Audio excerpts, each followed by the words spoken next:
Ekabo Home Financial Freedom Mastermind Group. I'm so excited to be joining you here on this Wednesday.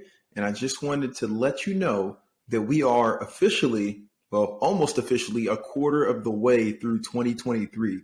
And so for those of you that were with us from the beginning of this year, I hope that you set goals and I hope that you are crushing those goals and really making strides toward them each day and that you're excited about the second quarter that's about to begin.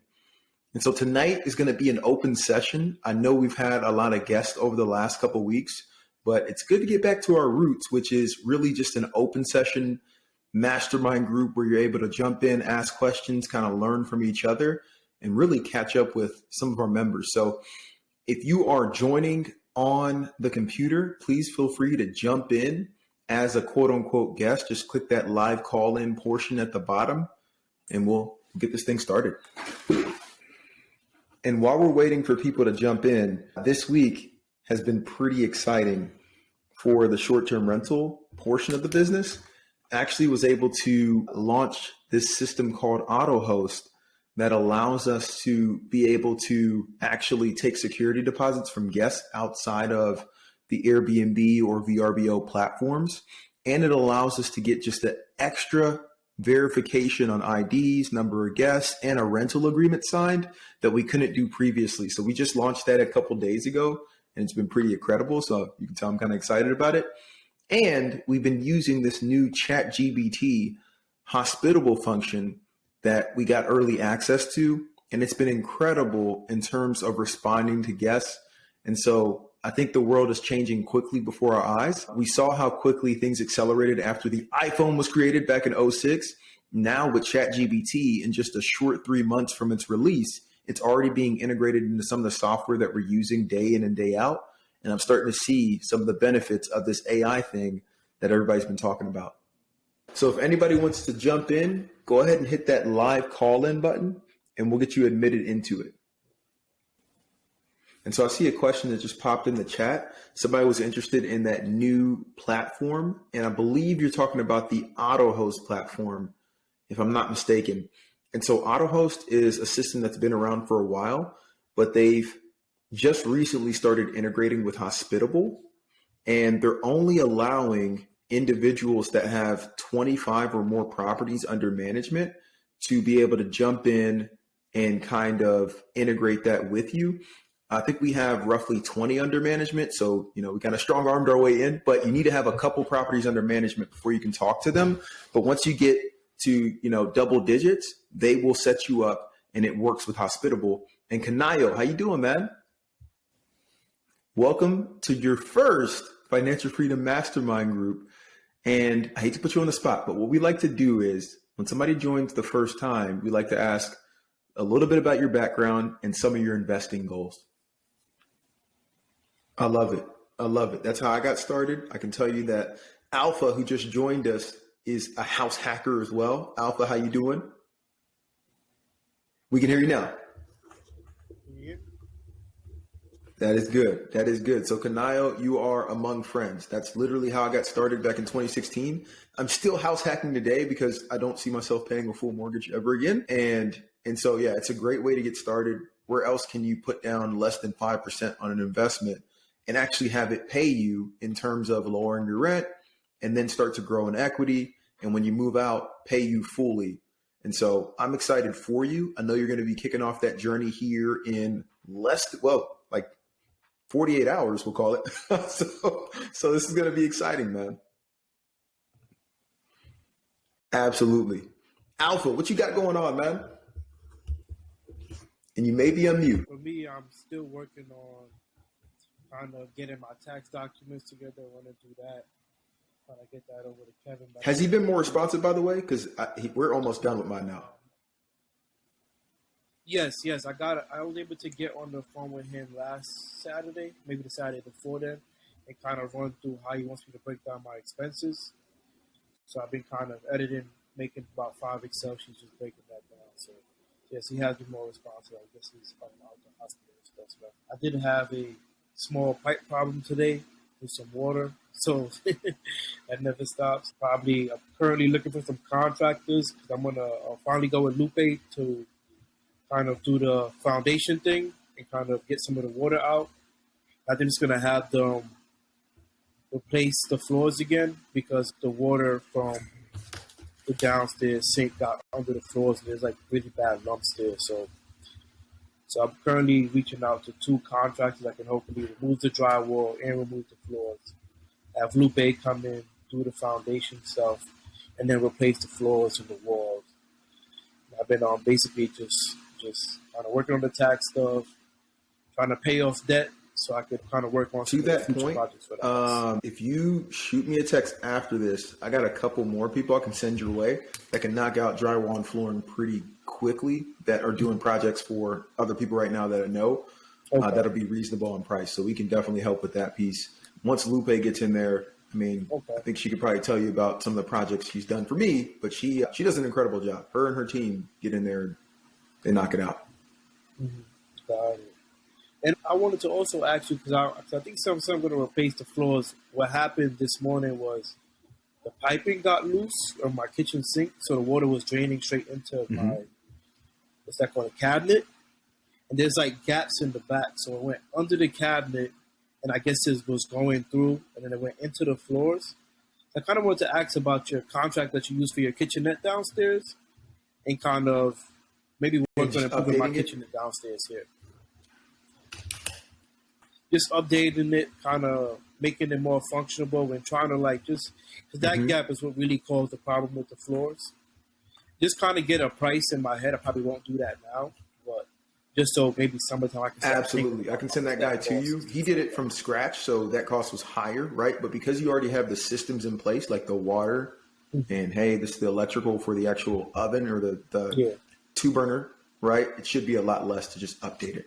But shifting gears a little bit, Eric, I see actual furniture behind you, which is a major plus. Is this thing, do you got the professional pictures up now? No. This is actually another house. This is like my girlfriend's house, actually.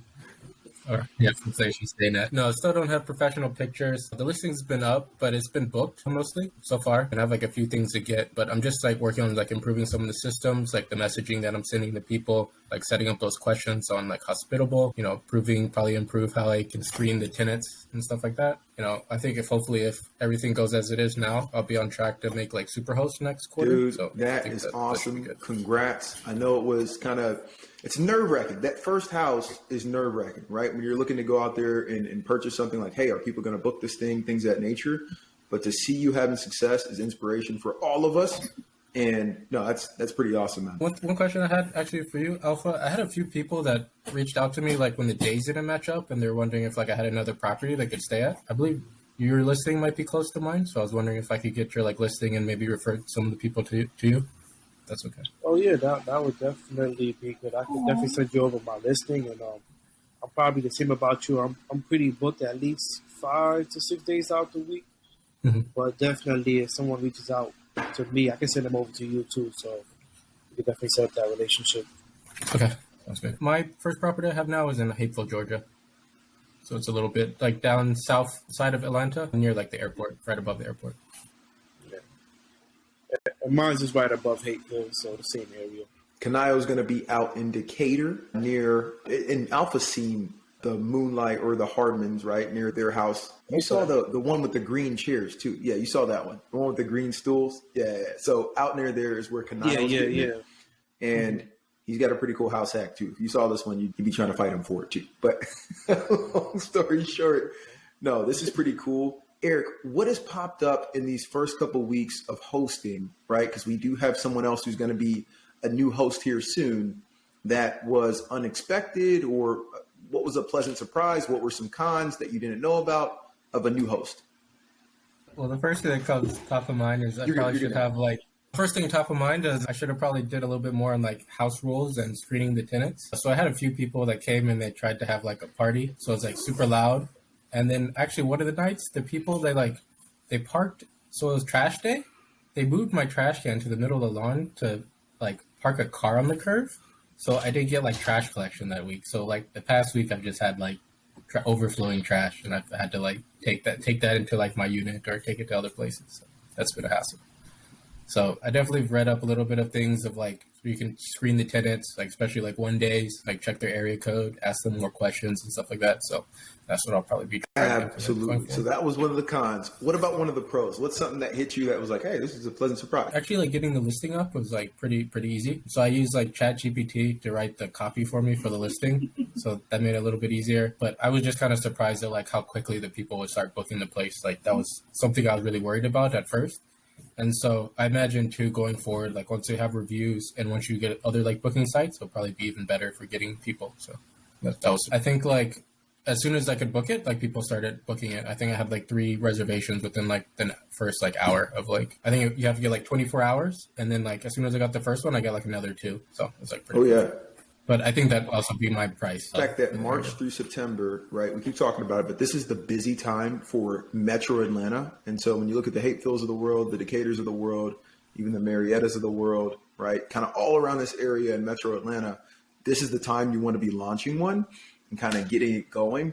But what you just mentioned is also important. You have to start to add in the other platforms like VRBO. I've recently been connecting with one of our alumni, Desmond, to get on booking.com with all the properties. And now with the auto host, literally just went live this morning with booking.com with like 10 or 11 properties. And we're going to take a couple more next week live. But yeah, the more platforms you can get on and start like spreading kind of your wings, the better it's going to be for you as soon as we head into low season, which is like, October, late October through mid-February.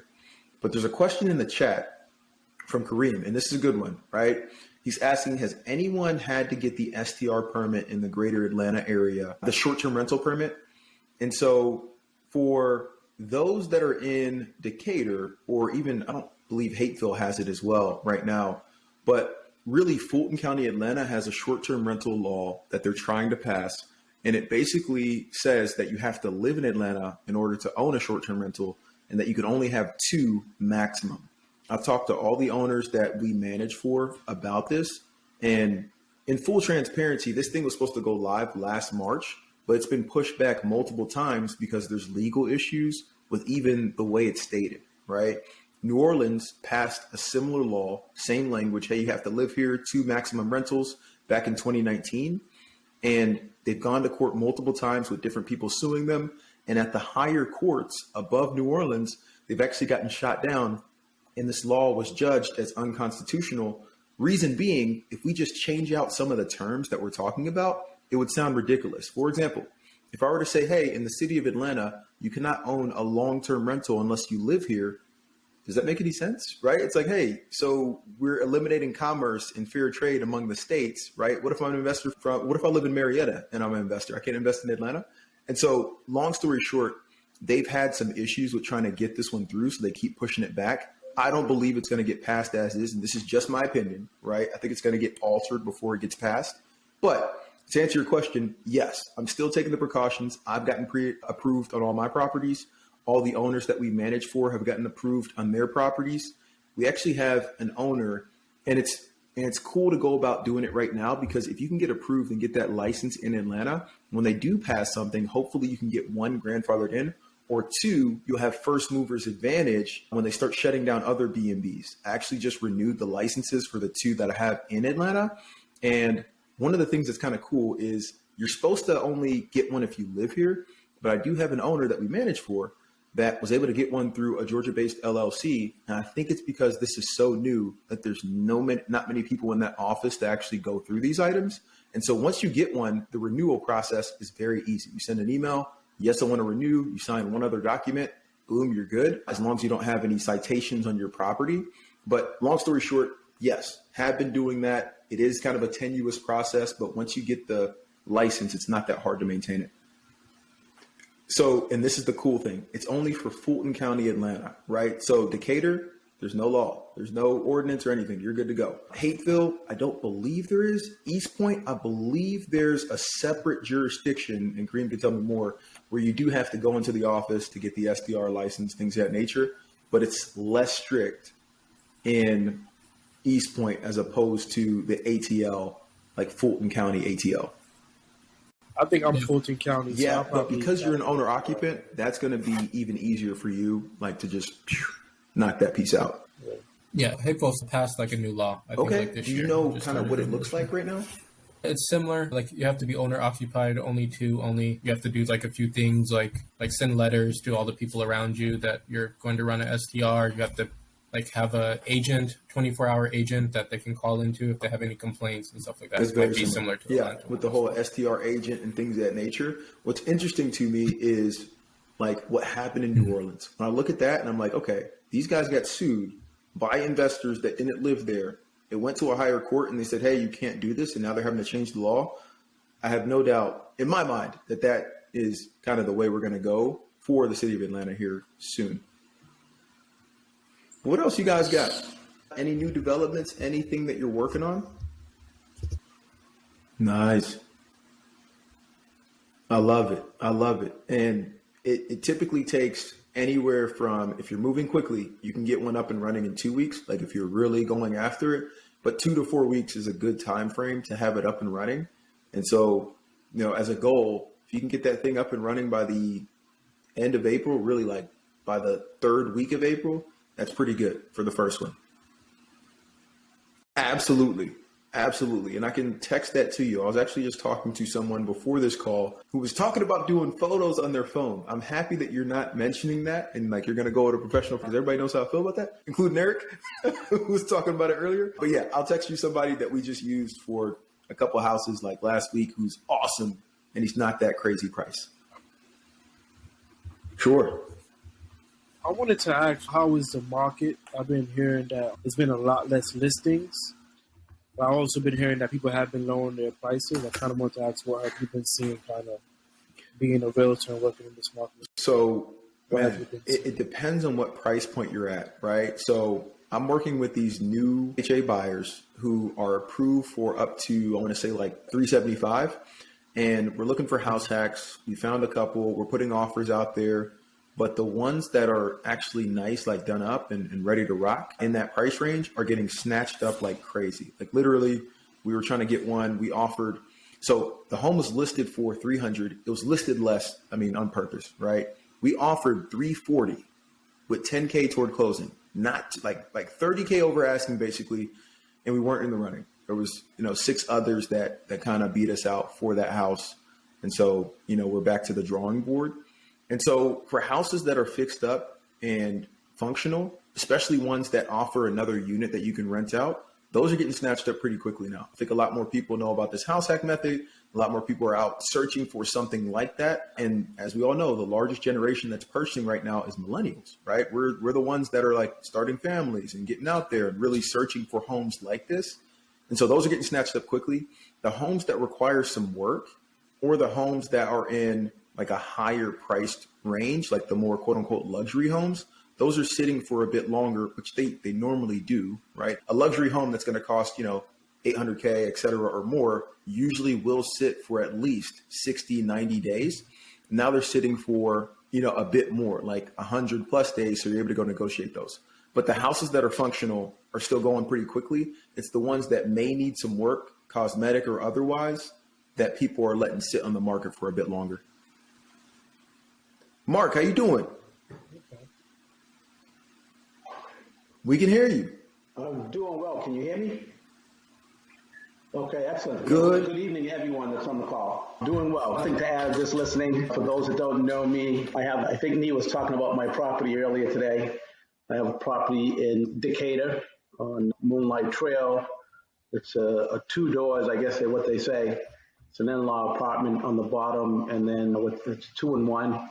And then on the top, it's a 4 and 2, and it's been doing pretty well. We just listed it we just had our first booking on VRBO that completed, but it's been doing pretty well on Airbnb. And then we're going to try out a booking as well as a third platform. So that's really a little bit about my background. I'm actually living in Massachusetts, so I'm not even in the Georgia area, but my wife and I are moving to Georgia sometime. Mark got tired of the cold.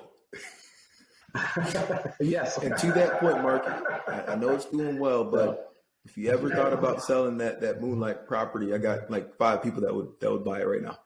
We have This to is let true. the equity This is build true. up in that place That with is the fair. money. That is, I'll ask you again in 6 months. That's fair. That is fair. 5 years, couple years. No, but to that point, Alpha, did that answer your question? Okay. Yeah. So it's still, I mean, Atlanta for the long-term prospects. And if you're in this for the long term, right, it's hard to go wrong if you're going to hold it for, the 5 years, things of that nature, these properties. Because yes, the market is overall taking a pause and or declining across the nation, but there's still going to be pockets of markets where people are moving to, where it's going to stay steady and maybe just flatten out or go up at a slower rate than it was going before. And when you look at the states and the cities that people are migrating to, Atlanta's on the top of every list. Like, a lot of Florida cities are on the top of every list. The Carolinas are good. Texas is good. But Atlanta is on the top of most of those lists because of all the commerce, the film industry, the different companies that are putting their flags here and things of that nature. So I like the prospects. I'm expanding, currently looking to pick up another quote unquote house hack out here. As soon as I get my taxes done, I'm in the same boat as Alpha. They should be done next week. But once I get that thing completed, I'm going to be out searching as well. So there's a couple, and there's some great podcasts that are going to do better than I can. And Alpha, please feel free to chime in here because I know we've had conversations on. But as a W-2 worker, because you're going to have a portion of the house as like a short-term rental that's like completely separate, things of that nature, you can use something called cost segregation to, or better yet, am I right with the Alpha? Can you use that if you're living in the house, the cost segregation? I'm not sure about the cost segregation, but I do know about the tax portion of it. But I'm not sure about the cost segregation because I never got to that stage because I haven't been able to contact Kevin. Okay, can you talk to the tax portion of it, and I'll talk to the cost segregation? So if you have a short-term rental upstairs, even though you don't have an LLC, it's still a sole proprietorship business. So you're still able to get the same exact benefits as a LLC. There's no tax benefits from an LLC to a sole proprietorship. You just get better liability insurance because it's a separate entity. So tax-wise, I'm still writing off half of my Wi-Fi bill, half of my electricity, half of my water. I'm writing off, like, for example, if I get my gutters clean, that's going half to any capital expenditures being split. So things like that based off your square footage. So you're able to write off as much as you can find fit to kind of write off. I'm writing off all of my furniture for everything upstairs. So basically, it's some things that's only upstairs, and it's some things that's split, it's something that's only downstairs. So you kind of find that speaking to your tax person. But yeah, you're going to get a lot of tax benefits. I haven't did it yet.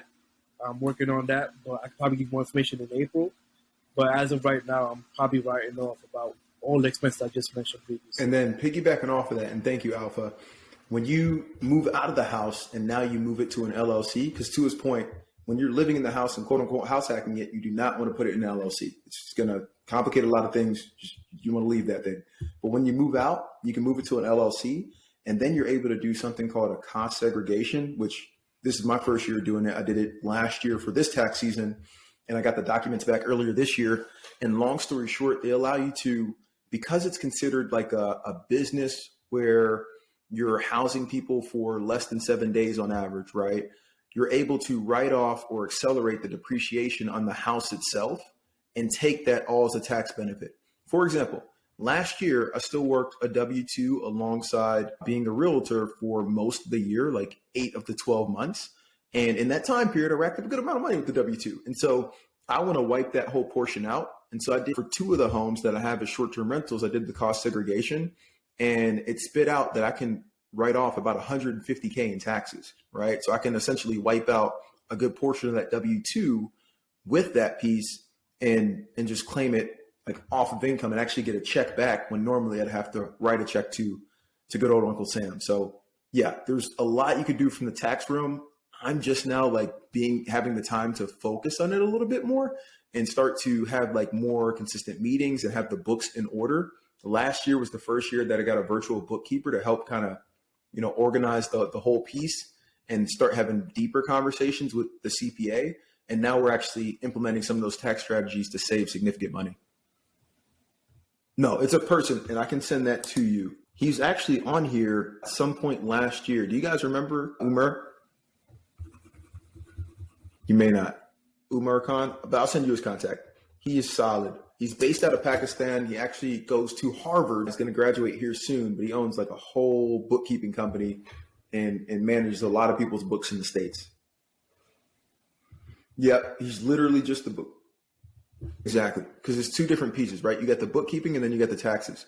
So the bookkeeping is really to keep everything clean. Like what Alpha was just talking about, like, hey, I spent X amount on furniture. I spent X amount on supplies. Like you can do that, right? It just takes a good amount of time and great organization to say, okay, let me keep all these lines separate, especially as you start to expand. With one property, it's a little bit easier. It's all through one bank account. When you start having multiple properties, it's all through multiple bank accounts. And it's like, okay, it's a lot going on, right? And thank you, Eric, for posting that. And so the bookkeeper helps keep it all clean so you can see, okay, here goes where my buckets are for different expenses for different properties. So I can hand that to my CPA. They can look at that quickly, and now we can have a meaningful conversation. Hey, Nee, you're going to owe X amount if we continue down this path. What you need to do is buy a property worth X amount, and we can write this off. Hey, let's switch this one over to a short-term rental so you can cost segregate, and now we can write this off. Hey, let's go, you can write this car off. You can do this. This is how we can save you on taxes. The CPA is not going to know how to take action for you if you got a good CPA unless your books are clean for them, if that makes any sense. Yeah, just to add on to that. So I currently have one property, and I've been doing it for about 2 weeks. I took all of my receipts, I put them in a Google Drive, and I had labeled the cost amount. So it's all in there, but it's still pretty difficult to get everything all stepped out between like maintenance, capital expenditures, startup, consumables. Okay, I bought this heater. Was it for me? Was it for the guests? So when you don't have that bookkeeper, it does make things difficult. But luckily, I only have one property, so it isn't too bad. But yeah, needs like kind of having that bookkeeper. I just wanted to add a quick point. Last year, I had a couple of Airbnbs. I didn't live in them, and I was still able to get a lot of tax write-offs just by owning those businesses and kind of, I bought a couch for $2,000. That's write-off. I get back maybe $1,200 from that. I wrote off my Wi-Fi because I use my Wi-Fi. I wrote off 20% of my miles because I drive to Airbnb. So there's a lot of tax benefits to just owning a business. And when you combine that with owning the real estate and the business, it's kind of like a double win. Agreed. What else you guys got? Mm-hmm. Alfred, was your businesses on an LLC or was it just a personal write-off? So it was just a sole proprietorship. So yeah, like no, I do have an LLC, but I never put anything under the LLC. I just kind of have one bank account and one credit card for the business, and I was still able to write off. And according to my tax person, like you don't get any extra tax benefits for having the LLC. It's more of just liability. So if you get sued, they have to sue you and your LLC. But you don't get tax benefits until you're a 2-member LLC or you're like a C corp or S corp. But just a regular LLC versus a partnership is the same exact tax benefits.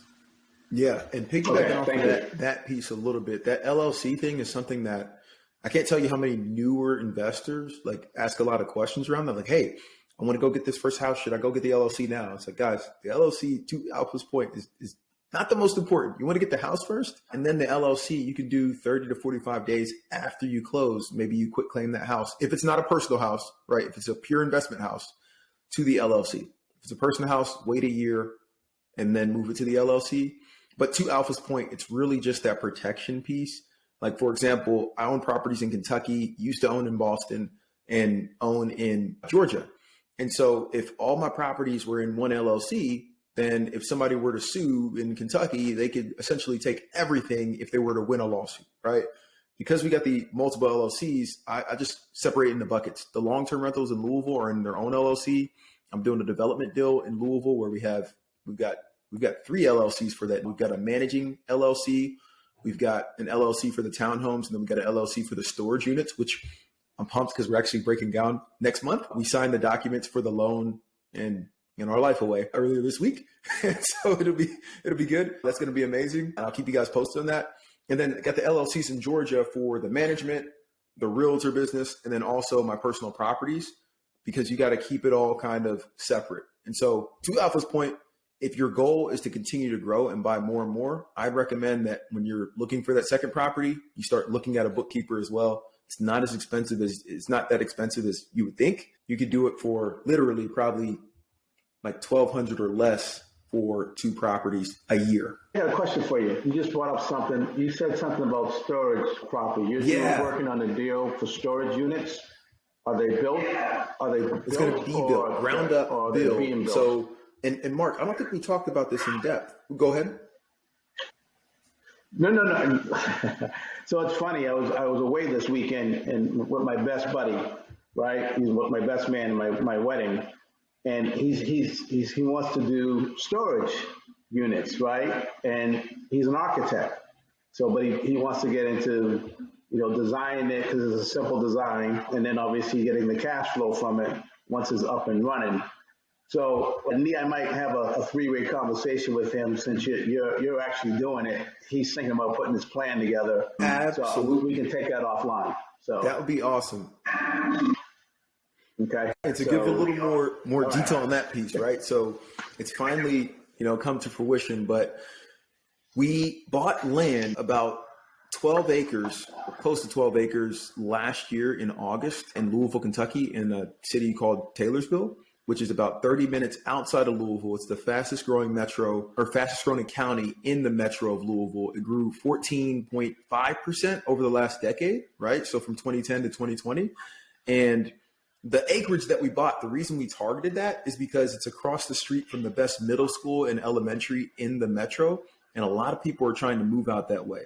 And so while we were in the due diligence period, which lasted a long time, it was like 90 days of due diligence where we're drilling the ground, spending money. We don't know if we're actually going to move forward. We called all the apartments in the area, and the 3 bedrooms and the 2 bedrooms have wait lists. Like I called as if I was somebody trying to book something like, hey, I just want to rent here. What's the cost and how long's the wait? And some of the 3 bedrooms had like 8 and 12 person wait lists. The 2 bedrooms were like 4 to 6 people. And so right then and there, we're like, hey, this makes a lot of sense. Let's build apartments. But the piece that was missing here in the area as well was you had these apartments that were subsidized by the government. And so they had to have some income restricted units, and they were not built, with high end quality, things of that nature. And then on the flip side, you had houses that all sit on an acre or more of land. So they cost a lot more because you're getting so much land, and people don't really need that. They want to be in the school district. And so what we decided to do was broach this town and the city and zoning and planning to talk about townhomes, which is something that has not been introduced there. The reason that we actually had somewhat of an in is my realtor, who's an investor down there, lives in Taylorsville and has been there for decades, right? Like 2 decades, I want to say. And so she knows everybody in that city. We were able to get an audience with them, pitch our plan, and we actually helped them write the zoning code to match what we're looking to build with the townhomes. So long story short, we're going to be the first movers to put 102 townhomes on these acreage and be able to offer both rentals that are going to be a little more high end because you get a single unit with your own garage, which is a little better. Plus, it can be a little bit less expensive than buying the houses if we want to refinance or sell a couple and set the market for the townhomes. And then on the other piece of that land, so the townhomes is going to be about 9 acres. The other 2 acres or so is going to be the storage units. And that's the one where me and my realtor are kind of going after that piece. And that's going to be roughly 200 units now is what we got mapped out.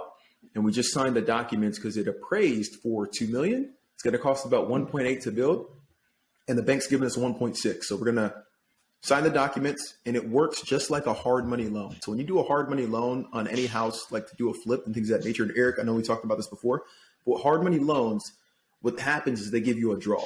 You put down X amount, right? And then they give you a draw. And when you complete certain work, they will come back and give you the money and reimburse you. It works the same way, apparently, in commercial. And so they've approved us for 1.6. Anytime we give them like a quote or we say like, hey, we're going to do the excavating, we may or may not need to put some money up front, or we can negotiate it with the people that are doing the work. And then the bank will cut us a check after they see that that piece of the work has been completed. And so we officially start next month. So it's set up like a milestone payment. Exactly. Milestones that you just set up and initially. The cool thing is now we get to get reimbursed for some of the stuff that we spent out of pocket. I think we spent close to like $120K out of pocket just on the drilling to make sure, hey, is this land good? On the surveys, on like all the stuff that is way over my head to begin with. The site plans, the engineering drawings, the stuff to get it really approved. And so now the first check we're going to write is to reimburse ourselves for that piece because we did it at risk. And then now we're going to start to actually excavate the land and start building the townhome, or the storage. Interesting. Yeah, we're going to chat more about both projects. That's interesting. Yeah. Exciting Okay. and exciting. terrifying at the same time, but it's fun. This is pretty cool. There he goes. Radim, we was waiting for you to join again, man. Oh man, hey, listen here, man. I couldn't wait. I was in a building with no service, and it wasn't letting me. As soon as I went outside, I had the door run, and I'm like, oh, it was meant to be. Hey, come on now.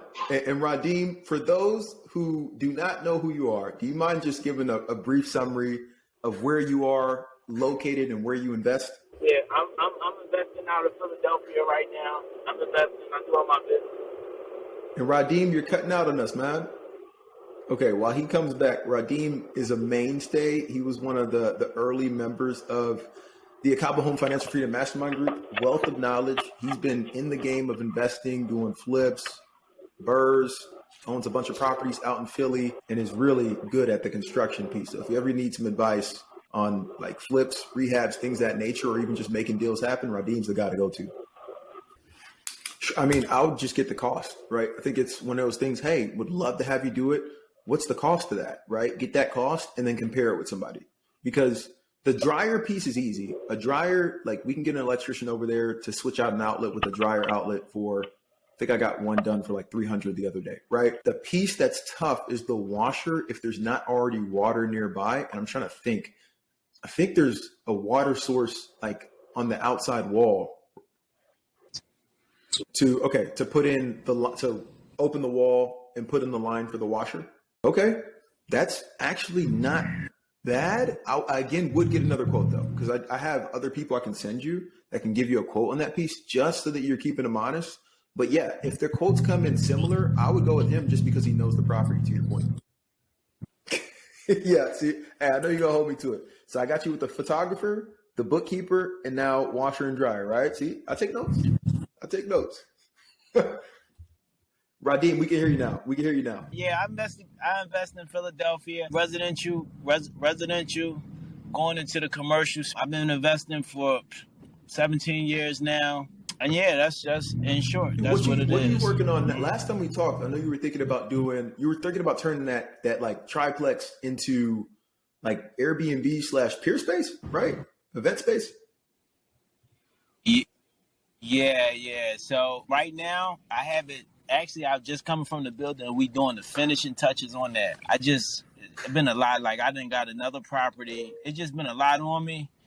And then with this newborn baby, I just had to really like sit back and pour into him a little bit. But now I'm back on the trail. But right now I have a person who interested in running their own daycare. I mean, we pretty much got it all. They waiting for me. We got it signed, sealed. They just waiting on me. But I am creating this youth organization, and I kind of like want to use it for after school programs. Like it's just on my heart, but I had the space to do it. I'm gonna use it for a different reason, but I know I was going to do like the commercial space, but I'm gonna use it for an after school program.